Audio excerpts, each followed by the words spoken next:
তনিমার বাসায় এটা হয়েছে, শুধু আমি তনিমার নামেই মামলা করছি। তারপরে ওরা আটক করলে আর বাকিটা শোনা যাবে যে সাথে কে ছিল, কে জড়িত, সেটা তনিমাই বলতে পারবে। 5 জন এরকম দিছি। না না, আওয়ামী লীগের সাথে জড়িত ছিল না। আমার এলাকায় শুনবেন, আওয়ামী লীগের সাথে সে জড়িত ছিল না। কিসের টাকা? আমাদের কিসের টাকা? কোনো টাকা নেই। আমরা একটা কিস্তিতে গায়ে ট্রাক নেওয়া, সে আমার শাশুড়ি, আমার ননদ বাইরে থাকে, সে করে দিয়েছে। এই যে মোবাইল ফোন, এটাকে বাহির থেকে পাঠানো, তার কি এছাড়া কিছুই নেই। কি আছে আর? এই এনসিপি থেকেই পড়েছে। এর আগে তো আমি কখনো তনিমার নামও শুনি, আমি ফোন আসছো মাঝে মাঝে দেখছি তনিমার নাম দিয়ে এটা এনসিপি যুক্ত হয়ে। উনিও নাকি একই দলে আছে, মানে শ্রমিকদের, তনিমা আর আমার হাজব্যান্ড। এখন ও ডেকে নিয়ে গেছে আমার যা মনে হয়। তারপরে হয়তো বা সে জানতো না জাগি ও কীরকম ছক পাতাই রাখছে। সে প্রতিদিন মনে আসে, মাঝে মাঝে মনে হয় যেত। তারপরে এরকম সে ওইভাবে প্রতিদিনের মতো হয়তো বা গেছে, কিন্তু এরকম যে করবে এটা সে জানে না।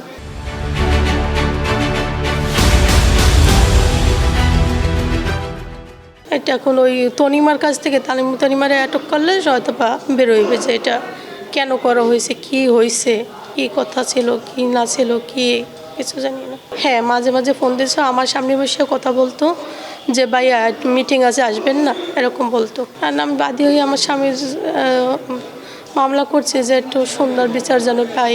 ওই তনিমার নামে মামলা করছি। এখন তারা বের করুক তনিমাকে নিয়ে, যে কারা কারের সাথে জড়িত ছিল, কির জন্য তা এটা করা হয়েছে, গুলি করা হয়েছে।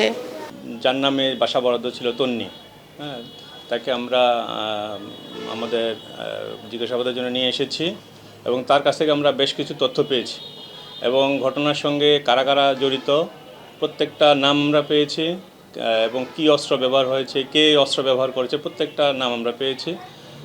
আমরা অতি শীঘ্রই বাকি আসামিদের আমরা অ্যারেস্ট করতে সক্ষম হব। এখানে যে ভিকটিম মোতালেবকে আসলে ওই বাসায় যেটা সে গিয়েছিল এটা সঠিক, এবং সেখানে অবস্থানের পরে ওইখানে কিছু সন্ত্রাসী সে বাসায় গিয়েছিল এবং মোতালেবকে ওরা চাপ প্রয়োগ করেছিল টাকা পয়সা প্রদানের জন্য। সেটা আমরা ওর কাছ থেকে জানতে পেরেছি, তন্নির কাছ থেকে। এবং তো দিতে রাজি না হয় ওকে করেছে, প্রথমে অস্ত্র দিয়ে প্রথমে ভয় দেখাইছে, তারপর আমরা গুলি করেছি। ওরা বলছে যে পাওনা টাকা মোতালেবের কাছে চেয়েছে, কিন্তু আরেকটা যে মাদকের কিছু বিষয় আছে, কিন্তু সেটা আমরা খতিয়ে দেখছি যে মাদকের কিছু দেনাবানা থাকতে পারে, সেটা এখনও আমাদের কাছে ক্লিয়ার না। ও নজরদারিতে আছে, তবে সে তো ভিকটিম। আমরা যদি দেখি যে তার এটা তদন্তে বের হবে যদি সে সংশ্লিষ্ট থাকে, কিন্তু এই মুহূর্তে সে ভিকটিম।